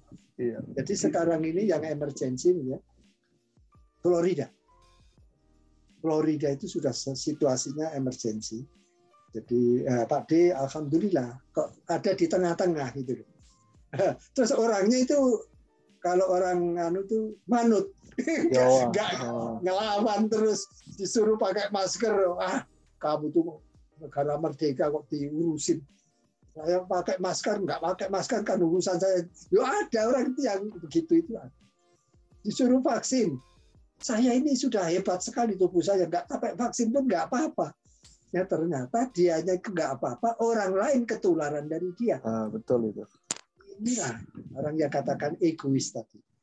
Jadi kalau ini juga rakyat Indonesia, mari vaksin. Mari bervaksin. Jadi Amerika Serikat itu sekarang ini sudah menggelontorkan vaksin gratis 3 miliar. Bukan 1.000, 2.000, enggak. 3 miliar digelontorkan untuk ke seluruh dunia. Jadi bukan main. Oh ini negara yang pro dengan saya, enggak dibagi. Memang pola berpikir kami yang di Amerika Serikat itu, karena kami ini lebih cukup. Kami lebih cukup, maka kami akan bertanggung jawab. Jadi tidak perlu menunggu negara kaya lainnya. Nah, perkara negara kaya lainnya mengikuti Amerika, ya silakan. Itu lebih baik lagi. Karena penduduk dunia itu kan kira-kira berapa miliar itu? Berapa, Di? 7? 8? India, Cina 2. Ya, ada Bang tadi 7-8-an. Ya katakanlah 7.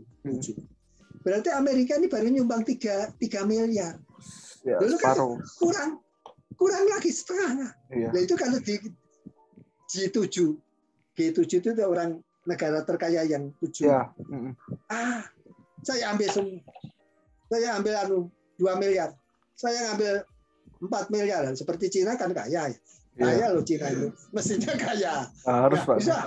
Karena penduduk saya paling banyak, saya ngambil yang paling banyak juga. Itu mestinya keluar seperti itu dari presidennya. Karena Cina itu sudah bukan lagi negara berkembang. Betul. Kita mengakui bahwa masa depan dunia itu ada di Cina. Masa depan dunia. Nanti pada gilirannya Cina akan the superpower. Iya. Amerika itu cuma dibandingkan Cina cuma seberapa? Amerika 300 juta, Cina 1,5 miliar. Itu kan 20%. Jadi Cina itu 5, Amerika itu cuma 1. Iya. Sekarang ini yang 1 ini yang menguasai dunia. Kenapa ya orangnya seperti yang saya katakan mirip-mirip Didin tadi, masih muda, masih ini. Nah sekarang yang saudaramu ini anaknya Subhan si Zedi itu ahli cyber security, artificial intelligence, itu baru tamat SMA. Ya itu yang mestinya kalau dunia ini banyak orang-orang macam seperti ini, wah mestinya lebih banyak yang bangun, bukan dikit-dikit merusak ini ngebom waduh itu yang 30 itu kan sebenarnya bom bunuh diri. Itu saya pernah dikejar-kejar oleh orang-orang. Memangnya Islam mengajarkan seperti itu ya? Terus saya katakan pelakunya itu mungkin bukan Islam. Saya bilang, tapi orang itu dibayar. Jadi idenya itu tidak boleh, malah di dalam agama Islam itu membunuh satu orang itu sama dengan membunuh semua orang. Jadi nggak ada. Mestinya kita sebagai umat Islam malu gitu. Nah, bagaimana ya kita tidak perlu kita perbaiki dengan cara-cara seperti ini. Kita memberikan contoh mulai diri kita, keluarga kita, pada saudara kita, teman-teman kita. Nah ini melalui chatting begini ini nih ke teman-teman kita, saudara kita, nah, sebangsa setanah air, katakanlah tidak setanah air di luar negeri pun juga mendengarkan. Jadi sekarang ini Zoom ini sudah, jadi ada Zoom kelompok Minang. Gimana? Ternyata kelompok Minang melakukan Zoom membangun surau. Kalau bahasa kita kan, bahasa surau itu kan musola kan, ya musola. Tapi dibangunnya di Sydney. Nah ini kan modern ini. Di Sydney itu nggak ada surau. Sama dengan di Amerika. Amerika kemana? Ada masjid. Nah, ini masjidnya kita membuat sendiri. Masjidnya membuat sendiri. Tapi masjid yang betul-betul masjid bagus, kita baru ada di Siderep. Kita sendiri di Iowa City belum membangun yang bagus. Kita hanya bangunan umum, gitu aja. Bangunan umum kita buat seperti masjid di dalamnya, kan gitu. Saja. Jadi inilah podcast seperti ini, apa yang didownload di aplikasi-aplikasi tadi, sampai ke aplikasi government, sampai aplikasi perusahaan, sampai aplikasi kantor-kantor, sampai aplikasi UMKM. Jadi itu betapa menguntungkan masyarakat.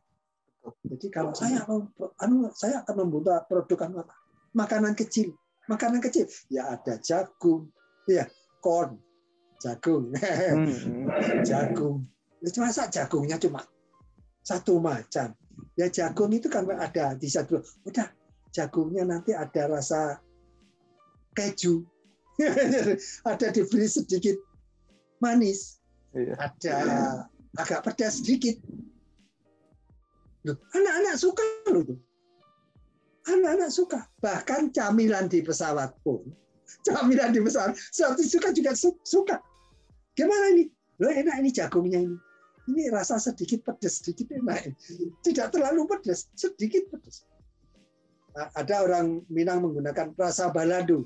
Ya. Jadi bumbu-bumbu gitu boleh. Jadi bumbu-bumbu Minang dibuat bumbu nasional, dijadikan bumbu internasional, boleh. Jadi kita sekarang itu, kalau dulu itu kalau di kita kan ada sambal hijau. Sambal hijau. Nah, sekarang jadi produk. Sambal hijau juga tulisannya. Itu di produk internasional tuh, sambal hijau. Jadi Pak D itu kalau pesan pengen kangen dengan sambal Indonesia, sambal hijau, sambal terasi, beli yang di saset-saset. Oh, saset. Di saset. Ya apa-apa. Itu kita kirim internasional. Nah, kalau ini produk-produk UKM, usaha kecil menengah, ya, ini dikembangkan luar biasa. Ini kan sebetulnya pendapatannya melebihi pegawai negeri. Iya kan?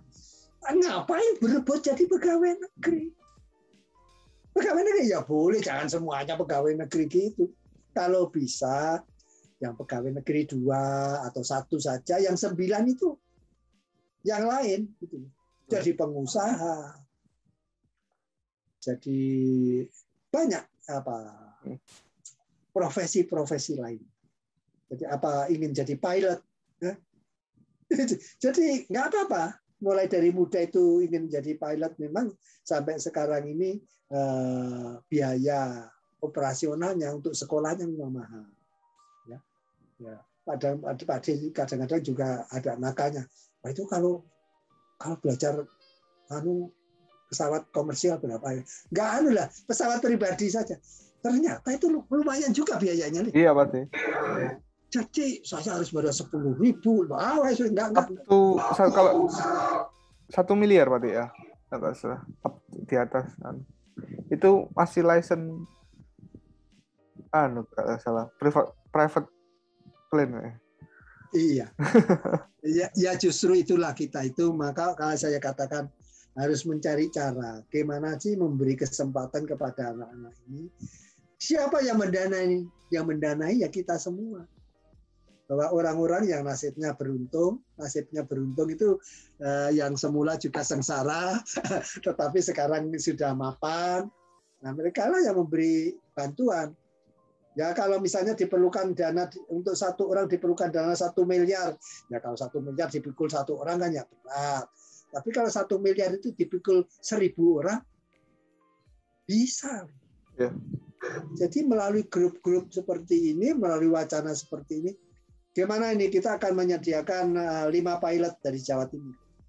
Kita perlu 5 miliar. Ya kan gitu saja. Ayo teman-teman Jawa Timur, kan gitu. Ayo teman-teman di Jawa Timur. Kalau itu tadi Jawa Tengah, malah teman-teman Jawa Tengah, teman-teman Jawa Barat. Loh, kasihan dong yang penduduknya sedikit. Papua. Nah, sekarang makanya kita berpikir nasional dan internasional. Jadi kalau kita mendanai bangsa kita ini, bisa saja yang nyumbang nanti bisa dari Amerika Serikat. Bisa dari Kanada, bisa dari Jerman, dari Perancis. Mereka itu transfer itu kalau ke Indonesia itu hitungannya menit. Ya. Dan ini sudah bukan lagi. Kalau dulu kan harus ngantri ke bank dulu, ngisi formulir ini, sudah dikibulin. Kita ini dikibulin. Apa bisa cepat kok? Kayak kalau dulu kan ada istilah, kalau bisa dipersulit kok bisa dipermudah.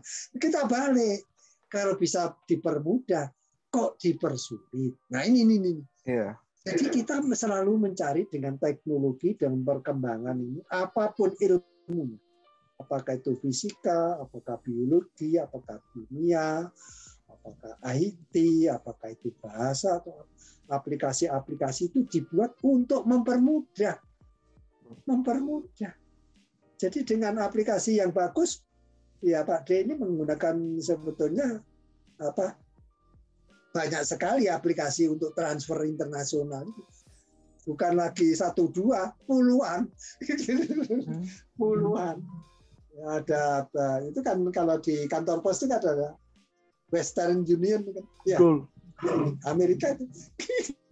Amerika itu. Tapi nggak apa-apa. Kan itu kan mereka itu termasuk perusahaan yang memfasilitasi bagaimana sih rakyat kecil itu lebih gampang menerima. Kalau dulu itu malah ada KTP. Jadi saya pernah transfer ke nomor KTP. Cuma ngambilnya harus di kantor pos. Gitu loh. Ngambilnya harus di kantor pos. Tapi ya itulah balik. Didin, apalagi? Ya, mungkin terus. Nah, Pak, tadi kan dari sini lanjut ke ini bikin untuk ini calon program CPWBT namanya Pak. Jadi Ristek BRIN itu bikin sebuah pendanaan untuk mahasiswa. Sebenarnya untuk Pak, untuk dosen. Cuman kebetulan saya kan agak Pak orangnya. Langsung aja coba mungkin barangkali mahasiswa bisa gitu dengan produk yang cukup kompetitif gitu Pak kita itu kebetulan ya ini Pak ya untuk jadi bikin saya ngelit 2 produk ini Pak yang pertama dari seni, yang kedua ini Halocof ini, yang ketiga ada rasukan cuman kebetulan tidak saya tampilkan ini di sini. Jadi ngelit 2 ini Pak saya waktu sama tim saya ini. Terus ya ini ikut acaranya itu Indonesia Startup Summit di 2019. Terus yang ketiga ini lastnya pameran startup Indonesia di tahun 2019 sebelum COVID. Harusnya kalau nggak ada COVID ini mungkin saya 2020 lebih kemarin. Bagus lagi. Iya, 2020. Jadi ini COVID ini menahan ini 2 tahun, bisa 3 tahun. Ya? Iya, bisa Pak 3 tahun. Betul. Tapi ya sudah. Iya. Kita ini Pak D ini sudah 2 tahun ini nggak bisa pulang. Jadi ini kalau melihat situasi di Indonesia ini ada teman memaksa pulang. Ya karena suami tidak bisa ke Amerika ya, istrinya pulang ke Indonesia. Tapi 2 minggu harus tinggal di hotel karantina. Iya. Udah 20 juta. Hanya itu di karantina habis 20 juta. Nah, jadi kalau Pak D, aduh ngapain uang 20 juta untuk karantina? Nah, itu kan enak untuk oleh-oleh, untuk dibagi-bagi untuk saudara-saudara. Ya sudahlah. Nah, nggak pulang ini, tapi sampai kapan ya saya menunggu amannya Indonesia. Kalau Amerika relatif sudah aman. Amerika relatif. Iya. Iya. Itu berarti. Jadi terus ya semasa kuliah aktif di situ Pak, kayak ya event terkait kompetisi bisnis gitu. Jadi ya kita upgrade lah berarti anunya ke lebih ya kan tadi kan SMK tadi kan gitu pencapaiannya ya, waktu kuliah mencoba untuk lebih baik lagi. Iya. Terus selanjutnya pas itu kan idealis Pak dia karena kan maksudnya nah kebetulan saya refleksi sendiri sepertinya saya harus mencoba untuk jadi profesional terlebih dahulu Pak D. Sebelum nanti terjun kembali di umur 30-an mungkin ataupun lebih cepat lagi. Iya, sekarang Didin berapa tahun? Saya masih 21 Pak D. Nanti Oktober 22. Tahun ini 2022 gitu. Nah, ini saya ikut di jahitin.com ini sebagai kayak startup fashion, jadi di bidang untuk mengalahkan penjahit gitu Pak D. Jadi singkat cerita kenapa saya untuk join ke startup ini karena saya punya startup ini Pak D, produk ini Pak D, rasukan kan jahitkan Pak D. Nah kebetulan saya kan juga bisa dibilang PM itu Pak, product manager tadi dirasukan terus lihat saya, wes join aku aja, bantu aku kan gitu. Ya udah karena saya tadi kan motivasinya karena saya ingin terjun di profesional dulu gimana karena selama waktu bikin produk-produk ini kan saya itu Pak Dis. Kan saya kan lead-nya Pak Dis. Tim leadernya gitu. Cuman kan kembali lagi kan kita perlu untuk meng-upgrade diri kan nggak cukup ada untuk bisa dibilang ilmu kita untuk terjun di real apalagi kan apa ya, koneksi kan masih terbatas, Pak. Jadi harapannya di profesional ini jadi ikut terjun di profesional dulu, mencari koneksi, terus etos kerja juga ditingkatin, terus reputasi juga jadi ketika bikin bisnis baru lagi itu jadi lebih karena kan saya sendiri kan bisa dibilang ya kan bukan anaknya sing orang yang contoh yang tinggi-tinggi gitu kan, cuman kan kita kan cari sendiri berarti untuk koneksinya, untuk jadi kan iya harus ya emang gitu berarti kalau kalau bisnis tanpa koneksi bisa dibilang berarti ya. di awal-awal oke. Jadi cuman untuk the next step untuk kita harus naik langkah atau naik tingkat lagi agak jadi makanya kalau ada data berarti kalau sebuah startup gitu tuh 1 tahun oke, 2 tahun lumayan goyah, 5 tahun udah atau 3 tahun selain itu kehabisan bensin karena tadi itu nggak punya koneksi itu. Nah terus terakhir berarti karena tadi dijahitin sendiri saya kan jadi developer berarti ya, ngoding itu berarti ya. Terus kebetulan saat kuliah juga kan jadi tim leader, terus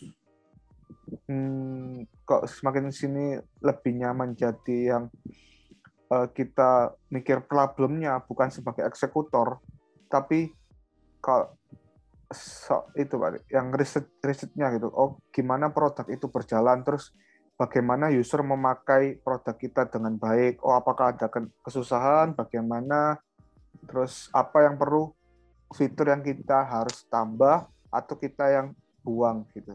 Nah, ini Pak, makanya interest di product management sendiri ya karena happy-nya di situ Pak. Ya bagi saya untuk teknis di IT sendiri cukup Pak. Untuk yang develop-nya, terus desain dan lain. Cuman untuk sekarang lebih ke interest di product management. Jadi gimana kita memproduk sebuah produk itu berjalan dengan baik ke customer gitu Adi. Iya. Meskipun untuk yang cyber security belum Adi. Karena bagi saya pribadi untuk opini saya jadi cyber security itu the next step lagi Pak Adi. Setelah produk itu berjalan, produk lain itu lagi. berjalan, itu lain lagi. Produk itu berjalan, sudah dipakai orang lumayan banyak, apalagi lumayan banyak, itu baru Pak Adi. Jalan ke the next step lagi namanya big data dan juga dikombinasi dengan cyber security itu. Jadi kan data, makanya sekarang kan kalau startup yang udah tinggi, kalau ada kasus data ataupun kehack itu langsung kan reputasi langsung langsung cukup pasti yang dibikin betapa 10 tahun suatu perusahaan harus meng-hire. Betul. Ya, meng-hire sejumlah, bukan satu, nggak kuat satu orang menghadapi ini apalagi kalau sudah antar negaranya lagi bermusuhan secara politik. Jadi ada juga memang sengaja ini perusahaan ini tidak ada salahnya, tidak apa-apanya, dikacaukan juga. Betul. Tidak ada salahnya, dikacaukan juga. Tapi setelah dilihat ternyata itu dari luar negeri, hackernya dari luar negeri. Jadi kasus pernah terjadi di Amerika, jangan Amerika yang jagoan cyber security kebobolan juga. Ini bensin. Kalau orang Amerika bilangnya gas gitu. Kalau kita bilangnya bensin. Itu kok bisa kekurangan bensin ini? Kan nggak masuk akal Amerika. Ternyata mesin distributornya itu dikacaukan. Itu hackernya ketemu juga. Saya dari mana? Itu ketemu juga sekarang ini. Nggak usah, makanya kadang-kadang hanya pelaku 1-2 orang hacker ini kadang-kadang bisa urusan diplomatik. Betul. Urusan diplomatik bisa kadang-kadang membawa kekerasan juga. Tapi kalau Pak D pernah cerita ya, ini itu dunia itu sebetulnya satu. Dunia itu satu. Kalau bilang itu Belanda, Rusia, Jerman. Di sekitarnya Pak Ade itu ada kelompok Belanda, kelompok Rusia, kelompok Jerman. Jadi Pak Ade ini dilingkungi kelompok ini. Belanda, Jerman, Rusia. Nah, kemarin itu baru jalan-jalan Pak Ade. Baru jalan-jalan. Padahal jalan-jalan baru setengah jam. Ketemu kelompok Belanda. Ditambah berapa menit lagi ketemu kelompoknya Rusia, kotanya Moskow. Oh, iya. Moskow itu bukan Moskownya Rusia yang di sana, enggak. Moskow itu mestinya kalau orang anu biasanya ditambahin Moskow. Tambah enggak, tetap Moskow. Dia enggak mau nambahin saja enggak mau. Jadi Moskow itu ya MOSCOW, Moskow. Itu ada dari tempatnya Pak D. Ini di mana? Di negara bagian Iowa. Jadi itu ada kelompok Belanda, kelompok Jerman ini besan saya itu. Jadi besan saya itu kelompok Jerman. Loh kok begitu? Ya mulai cerita. Dulu pada waktu zaman Nazi itu lari. Oh, lari. Daripada dibunuh, diselamatkan. Biasanya ya caranya dulu pada waktu perang, terus Jerman dikalahkan itu oleh Amerika. Mereka itu menyerahkan diri ke Amerika.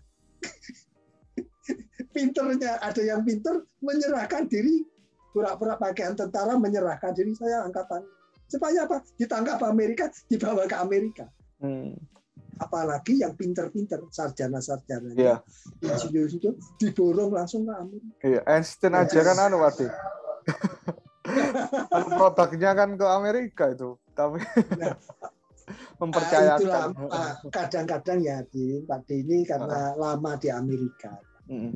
Ini hidup setiap harinya dengan orang-orang Amerika. Orang Amerika itu seluruh dunia, gitu loh. Orang Amerika itu seluruh dunia. Jadi ya kalau saya itu agak pegel juga. Kenapa sih Indonesia dikit banget? Indonesia Pulang Pak dia. Makanya ini geram juga nih Pak. Kayak siasatnya ini biar kelompok Indonesia kalau perlu jangan 10, 20, kalau perlu puluhan ribu gitu loh setiap bulan gitu loh Din. Jangan tiap sebulan ngisi 10. Wah. Ini terlalu lambat. Jadi makanya bahasa Inggrisnya ditingkatkan, maka aplikasi gimana sih software, aplikasi listening comprehension, terus grammarnya, penulisannya, writingnya, ya ada yang nggak bisa dipelajari. Makanya Pak D itu skenarionya mempunyai mindset sederhana, SD Inggris beres. Betul. Nah, kok cepat banget ya? Iyalah dibuat sulit gimana? Bahasa itu anak 5 tahun diajari bahasa Inggris bisa kok. Anaknya Tina. Ya walaupun dia sekarang umurnya 8 tahun, tapi dia sudah punya YouTube dengan orang Singapura. Oh iya. Ya, bahasa Inggrisnya sudah jadi. Ya, kalau ngomong bahasa Inggris. Jadi ini yang anak generasi berikutnya ini lebih cepat, lebih bagus. Kalau Pak D itu, waduh, sejarah sekolahnya sengsara, buku tulis nggak duwe, buku tulis nggak punya, mau pinter, ternyata kok ya pinter juga, atau alhamdulillah diberi kepinteran oleh Allah. Ini hal yang seperti ini, mari kita beri kesempatan kepada anak bangsa, mari kita seadil-adilnya. Adil itu ya dari Merauke sampai Jayapura, sampai dari Sabang sampai Merauke itu kan. Jadi kalau kita bicara orang Aceh juga harus maju, orang Jayapura juga harus maju. Beasiswa untuk Jayapura harus diberi perbedaan dong. Masa ngadu sekolahnya di Jayapura diadu dengan yang Jakarta yang tiap harinya guru-gurunya, dosen-dosennya kaliber internasional. Nah, itu nggak fair juga, makanya ada penjataan. Ada penjataan istilahnya. Dan kita yang di Amerika Serikat sudah menghitung semacam itu. Nah, ya itu Din. Mungkin ini gimana nih? Iya ya, cukup ya. Iya Pak D. Kalau mau cerita terakhir itu Pak D, emang goals-nya emang mau ke sana Pak D. Tapi bukan sebagai developer, tapi ke ini Pak D, product management. Gitu. Terus saya ikut kembali kan ikut ini Binar Academy ya. Iya. Jadi kalau dari saya riset ternyata Binar Academy aja Pak yang punya kelas product management gitu. Rencana saya emang seperti itu Pak, mau ke sana tapi dan itu saya bangga Pak. dengan punya spesialis yang saya inginkan Pak, lebih tepatnya karena kan ya saya happy kalau ini Pak produk ini Pak emang, dan mau ke sana juga mau berkarir dulu di Indonesia mungkin 3 sampai 4 tahun lagi atau 5 tahun lah, itu habis itu baru mau apply di sana. Karena bagi saya cukup lah 5 tahun. Ya, enggak apa-apa. Jadi ke Amerika itu sudah mapan gitu. Iya. Jadi langsung mapan. Bukan rintisan lagi. Memang ada 2 cara sih. Kita masuk dulu, nah nambah skill. Gitu masuk. Sekarang skillnya sudah kamu bangun di Indonesia, ya di sini sudah jadi. Iya. Terus gini Pak Di, selain itu juga, jadi saya mau jalan dua ini Pak, bisa bilang keilmuan Pak. Yang satu tadi kan ini Pak yang spesialis. Tapi yang kedua ini juga jalur yang tadi saya bilang developer itu Pak, nggak akan saya tinggalkan. Tapi saya nanti kenapa saya tadi vakumkan, lebih ke saya list lagi Pak, hal-hal yang apa yang perlu saya tingkatkan. Terus pelan-pelan juga saya apply di ada pada situs kayak sebenarnya freelancer, tapi lebih ke ketika orang ini capable gitu, seringkali emang kliennya orang-orang sana, orang-orang Europe, jadi itu ya ikhtiarnya seperti itu. Jadi yang pertama ini product management dan juga ikhtiar, kan mana rezeki yang mana kayak gitu. Jadi tetap harus belajar gitu. Iya. Itu mungkin singkat cerita dari saya mungkin itu, Andi. Oh ya. Terima kasih Didin. Jadi semoga hari ini bermanfaat untuk semuanya. Ya. Dan selamat malam di Indonesia, selamat pagi di Amerika ini. Ya. Insya Allah kita berjumpa pada pertemuan yang akan datang. Ya, Assalamualaikum warahmatullahi wabarakatuh. Waalaikumsalam warahmatullahi wabarakatuh.